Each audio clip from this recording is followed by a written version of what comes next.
This is an old hen that I'm using for a Widowhood hen. She raced very well. When I pick her up in my hands, I immediately feel for her buoyancy, and I'm also pressing against her with the inside of my palms to see how many feathers she has, to see how her feathers are, how thick are her feathers. You want the wing to be round, and when you put your palms up against the wing, you want it to press against your palms, and you want to feel like there's a lot of feathers to the pigeon. When I press the pigeon up against my stomach, I want the front to be flat. I don't want it to be V'd. I don't want to feel a V or a point in my stomach. I want to feel a flatness across the breast. As I run down my hands on the pigeon, I want the feathering to be silky smooth.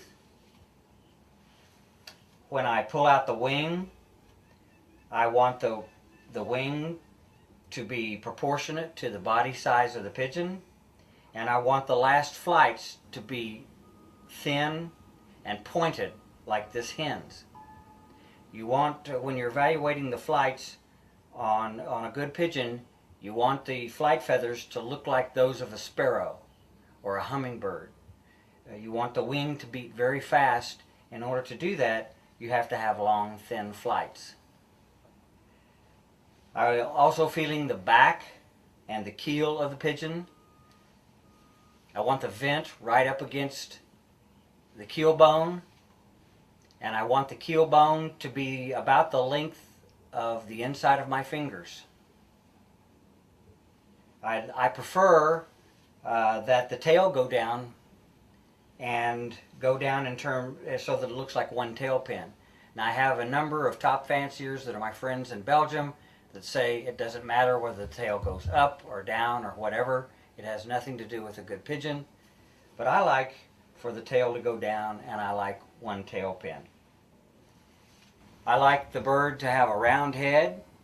I like a hen to look like a hen and a male to look like a male.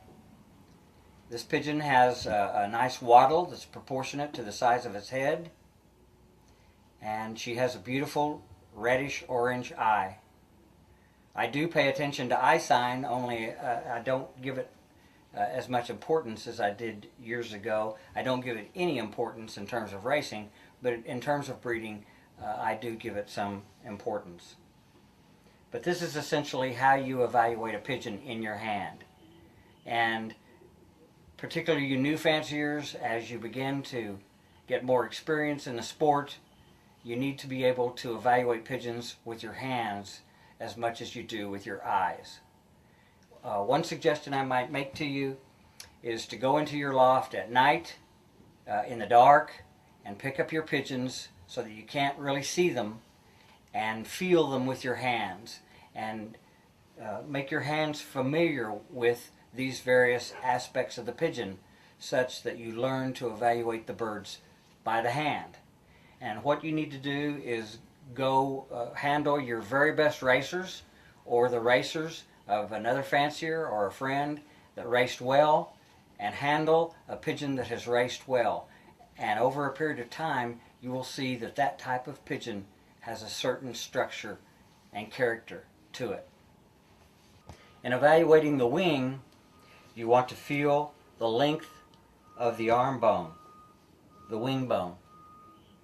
And there are two nodes, one near the body and one at the end of the arm, and you want to put your finger up against them with the end of your finger on the first bump or node, and then you want the second one to come to about the middle crease of your finger.